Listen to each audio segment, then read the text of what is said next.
ప్రపంచం మరో cold war వైపు వెళ్తుందా? గ్లోబల్ ట్రేడ్ రూట్స్ ను తన కంట్రోల్లోకి తేవడానికి అమెరికా వ్యూహాలు రచిస్తుందా? ట్రంప్ అడుగులు చైనా పాలిట మృత్యు శాపంగా మారబోతున్నాయా అంటే అవునని అంటున్నారు నిపుణులు. ఇప్పటికే హార్ముజ్ పై కన్నేసిన అగ్రరాజ్యం ఇప్పుడు ఆసియా వాణిజ్యానికి గుండెకాయ వంటి మలక్కా జలసంధిపై ఫోకస్ పెట్టడం చర్చనీయాంశంగా మారింది.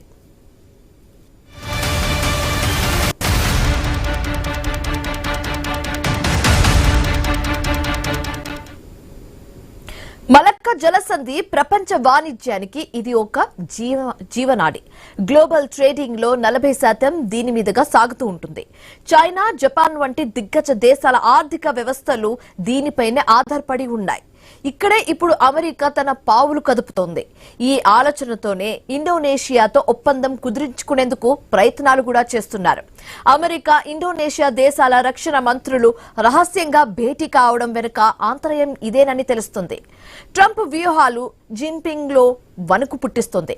హార్ముజ్, మలాకా జలసంధిలపై పట్టు సాధిస్తే ఆసియా వాణిజ్యంపై వాషింగ్టన్ ఆధిపత్యం సాధించినట్లే అవుతుంది.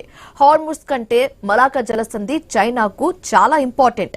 అందుకే అక్కడ అమెరికా ఉనికిని బీజింగ్ చూస్తూ ఊరుకునేది అవకాశం లేదన్నట్టుగా కనిపిస్తుంది. చైనా ఇటీవల పసిఫిక్, హిందూ మహాసముద్రాల్లో మలాకా జలసంధికి సమీపంలో భారీ ఎత్తున సముద్ర మ్యాపింగ్, పర్యవేక్షణ కసరత్తులు చేపట్టింది.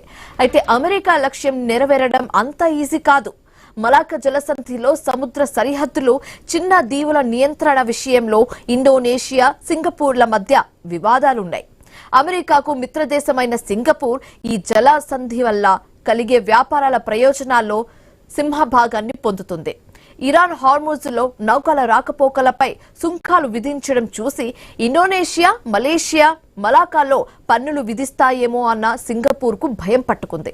అయితే మలాకా భారత్ కు మరింత ముఖ్యం. సుమారు 55% దీని మీదగానే ట్రేడింగ్ జరుగుతూ ఉంటుంది. అండమాన్ నికోబార్ దీవుల రక్షణ కోసము చాలా దగ్గరగా ఉండడం చైనాకు ఆందోళన కలిగించే విషయం. భారత్ సహకారం లేకుండా అమెరికా ఇక్కడ పూర్తి స్థాయిలో పాగా వేయడం అసాధ్యం. ఇప్పటికే భారత నౌకాదళం ఈ ప్రాంతంలో గస్తీని పెంచింది.